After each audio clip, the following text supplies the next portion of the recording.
আসসালামু আলাইকুম গাইস, আশা করি আপনারা সবাই ভালো আছেন। তো গাইস, আজকে আমার ছোটো ভাই সায়না আকিকা ছিল। আকিকার দুটো ছাগল নেওয়া হয়েছিল। কী বলি গাইস, দুটো ছাগল আমরা জবাই করে অলরেডি আমরা ওদের খাওয়া দাওয়া কমপ্লিট হয়ে গেছে। এখন আমি আজকে অনেকগুলো ভিডিও বানাবো, আমি ভিডিও বানাচ্ছিলাম।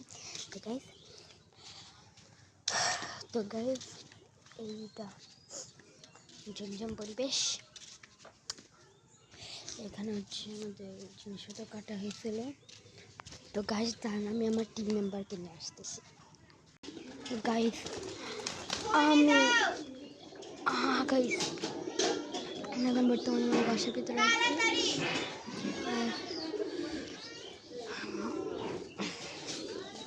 আর পেছনে হচ্ছে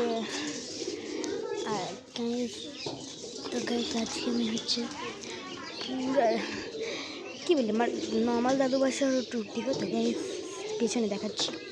গাইস আপনারা পেছনে দেখতে পাচ্ছেন কতগুলো কবুতর। গাইস কতগুলো কবুতর, একটা কবুতর, দুটো কবুতর, আর অনেক কবুতর আছে গাইস।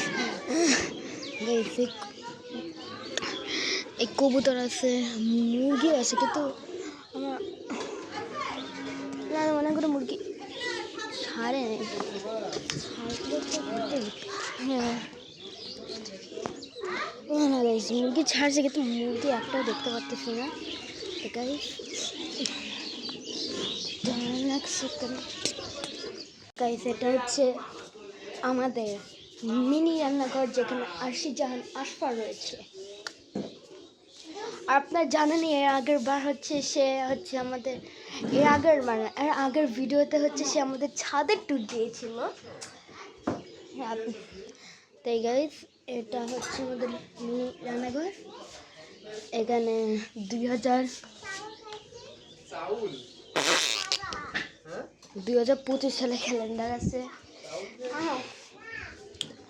তো গাইস আমি এখন আপনাদেরকে মিট করবো আমার টিমের নতুন মেম্বারকে। গাইস এটা সায়ান। আপনারা সায়ানকে দেখতে পারতেছেন নাকি সেটা জানি না। সায়ান কোন দিক চলে গেলি রে বাবা? এই যে সায়ান আজকে এই বেডারি আকিকা হয়েছে। টাকা দেখে মনে হচ্ছে টাক মানুষ, কিন্তু চুল আছে সেটা দেখা যাচ্ছে না। তো গাইস আমি ছাদে চলে এসেছি, ছাদ থেকে সব কিছু দেখা যায়। কিন্তু ছাদে এত রোদ। গাইস যে নিজের চেতনা আর আইসা